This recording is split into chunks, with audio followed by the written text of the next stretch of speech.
Alam niyo ba yung luto na to? Actually, di ko alam tong luto na to.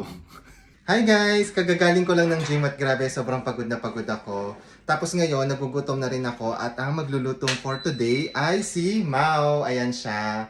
So magpapakitang gila siya sa atin. Actually, yung ginagawa namin dito ni Mau, kapag ako ang nagluto kahapon, siya naman ang magluluto ngayon. So halinghinan kami, tapos nagsishare kami sa pagkain. At ang lulutuin niya ngayon ay, ito ang lulutuin niya. Courgette na merong giniling na baboy, tapos meron ding itlog. Para siyang yung, yung tawag dito, ano yun Mau? Yung may miswa na patola. So lalagyan mo siya ng miswa. So para siyang tinolang karne? Ganun? Na may courgette? Hindi, ang tawag talaga dyan sa amin is suam na itlog. Pero ni-level up lang, nilagyan natin ng pork at saka ng courgette. O sige, kung ano man yan, go. Let's start ng pagluluto. So, sa mainit na kawali, igigisa niya itong luya. Tapos, sunod naman niyang nilagay itong bawang. Ay, sorry, sibuyas pala to. And then, finally, ito na, sure na, bawang ilalagay niya. So, gisa-gisa lang daw yan hanggang sa lumabas yung aroma. At kapag okay na daw yan, sunod na natin ilagay yung giniling na baboy. So, ito, igigisa-gisa lang din to no, hanggang sa maluto yung baboy. Halo-halo lang.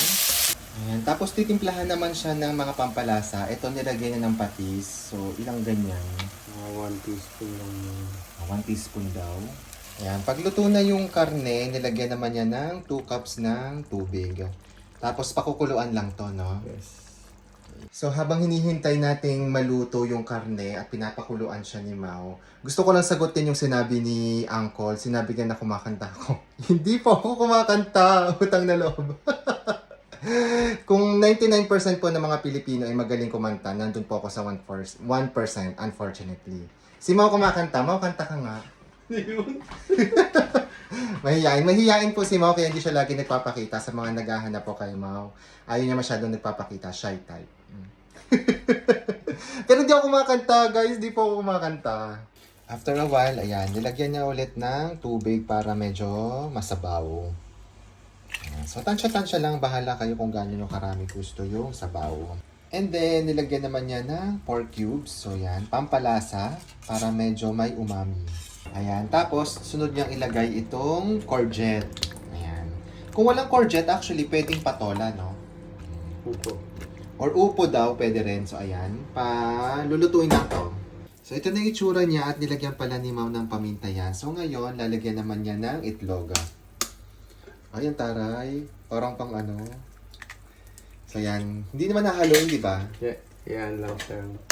So, ito na guys, lahat ng mga itlog. So, pahayaan lang siyang maluto ng ganyan. Huwag niyong hahaluin. So, yung last natin na ilalagay natin yung miswa. Ito medyo social kasi galing to kay Kuya Dabi B. So, galing pa tong Japan, kaya go.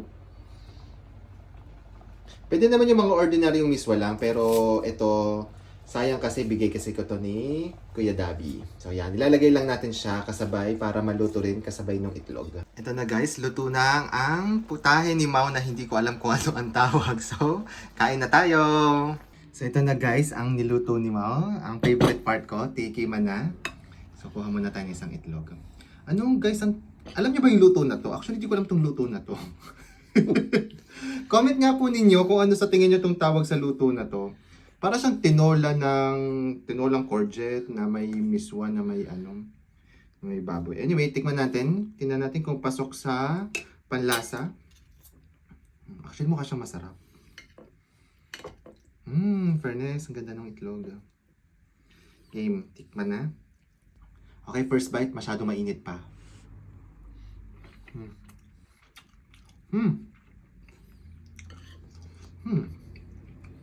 Fairness. Nasa siyang tinola. Actually, kala siya talaga nung si mama kasi gumagawa ng ganito. Alam niyo yung parang ginisang patola na merong miswa. Pero ito kasi merong ginger. Yung kay mama parang pagkakaalala ko wala. Hindi ko sure. Hindi ko maalala. Ano ba? Pa-comment nga ma. Ano sa tingin niyo guys? Ano ba tawag sa putahe na to? Pero in fairness, masarap siya. Thank you, Mau, sa pagluto. Masarap siya in fairness. Approve. Yes. Kain na tayo. Thank you. Welcome.